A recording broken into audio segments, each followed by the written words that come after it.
Nako, mga minamahal, kaabang-abangan naman talaga yung impeachment trial dito kay Vice President Sara Duterte. Abay, sa kadahilanan po na yung kanyang ama ay isa rin po sa mayroon mabigat na responsibilidad dahil ito po ay isa sa kanyang magiging abogado sa impeachment trial. So, tingnan yung balita mga minamahal. Yan o. Nakikita ninyo? Sabi dyan, Rodrigo Duterte among VP Sara's lawyer in Supreme Court petition. Actually, hindi lang po mga minamahal si former President Duterte, kundi itong si Lucas Carpio. Hindi ko alam kung sino yung Carpio na tinutukoy dito. Ito, mga minamahal, Lucas Carpio. Asawa niya ba yan? Hindi natin alam. Carpio din kasi yung kanyang asawa eh. Hipag? Ano ba? Hindi natin alam. Carpio din kasi yung pilido ng kanyang asawa eh. Hindi ko nga alam kung bakit hindi ginagamit ni Vice President Sara Duterte yung Carpio. Ano, kinakahiya mo ba yung asawa mo? Or baka naman, totoo yung issue kay Jan Amores. Diba? Alright. Sabi dito, former President Rodrigo Duterte has signed on as legal counsel of his daughter. So, magiging legal counsel din pala itong si former President Duterte ng kanyang anak na si Vice President Sara Duterte sa petisyon, 'di ba, ng Supreme Court. Seeking to stop her impeachment trial. Naku po.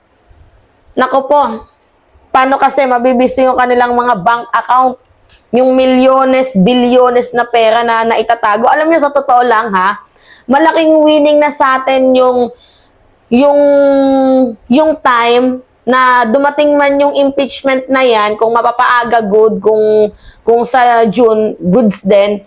Pero winning na tayo doon sa part na mabuksan, ma-open lang mga minamahal, yung bank account. Gusto ko talagang malaman, kasi hindi nga sila nagpapasa ng SALN nila, diba? Pero gusto kong, out of curiosity, gaano na ba kalaki ang nakamkam nila sa Kabanang Bayan? Diba? Sabi dito, the Duterte Patriarch, Inc., the Vice President 36-page petition for certiorari and prohibition, along with 5 other lawyers. The petition was filed with the High Court on Tuesday.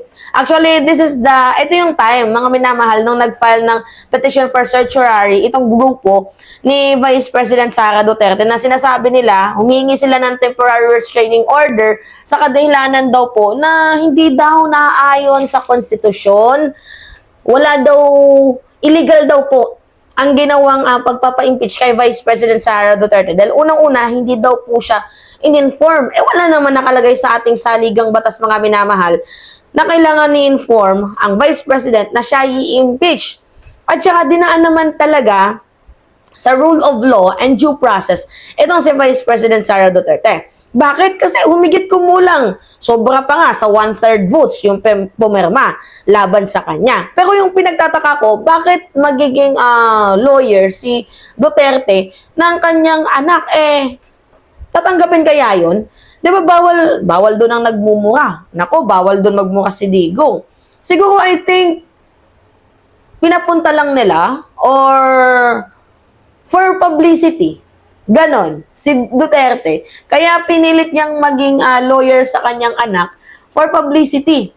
Di ba? Para may mga edits na highlights dito kay Duterte. Ipapost sa TikTok. Di ba, mga minamahal? Ipapost sa Facebook, sa YouTube, para mayroong pang highlights. Lalo pat ang daming troll farm ni former President Duterte. So, I think para magkaroon lang ng spot, madaming manood, ganyan. Pero sa totoo lang, okay, sige, pwede siyang maging lawyer, pero bawal doon yung nagmumura eh. Pero sa akin nakikita, for ano lang yan, media purposes lang. Yung pagiging lawyer ni former President Duterte dito sa kanyang anak. Diba? Para madami ang manood. Intriga. Kaya nga sabi ko, aabangan yan. Kasi nandyan si Digong mahilig magmura. Aabangan yan. Pinagtatawanan nga ng mga Pilipino kapag nagmumura itong si Digong, diba? Kasi doon na hook ni Digong yung kilitin ng sambayan ng Pilipino sa kanyang pagmumura. Diba?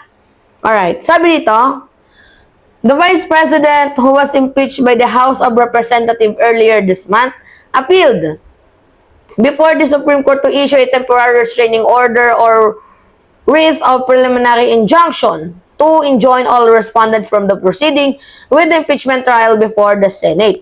And this is from doing any and all acts relative and pursuant reto. Alam nyo mga minamahal, reto. Alam nyo mga minamahal, sa totoo lang, kung wala naman talagang tinatago, itong si Vice President Sara Duterte, hindi niya kailangan matakot. Hindi niya kailangan mag-file ng TRO, ng Petition for Certiorari. Kasi kung alam niyang matibay yung hawak niyang ebidensya at alam niyang kung wala siyang kasalanan, pwede niyang i-present kasi may due process naman tayo. Ibigay niya yung mga ebidensya dun.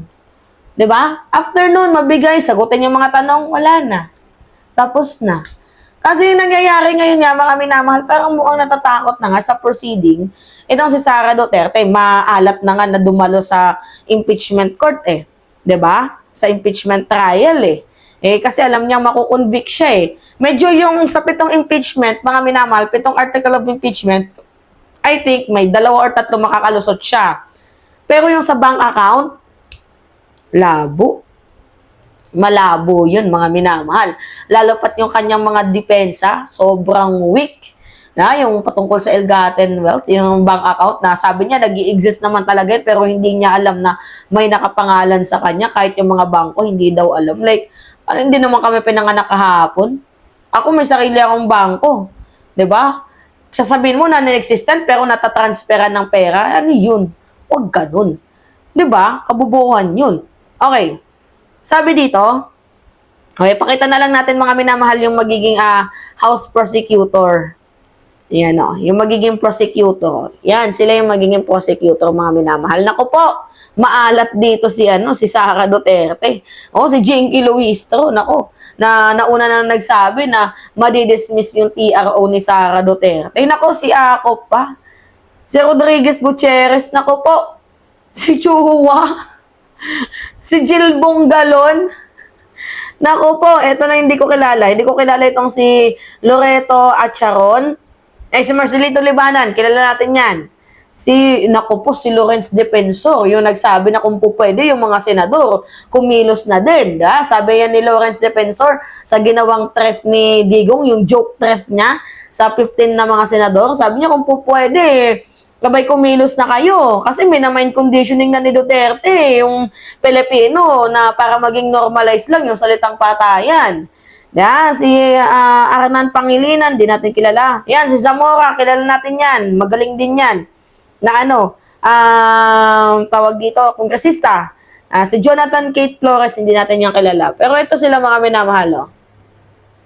Yan yung mga pagmumukha ng 11 na prosecutor. Naku po, sunog na sunog dito mga minamahal. Itong si Vice President Sara Duterte.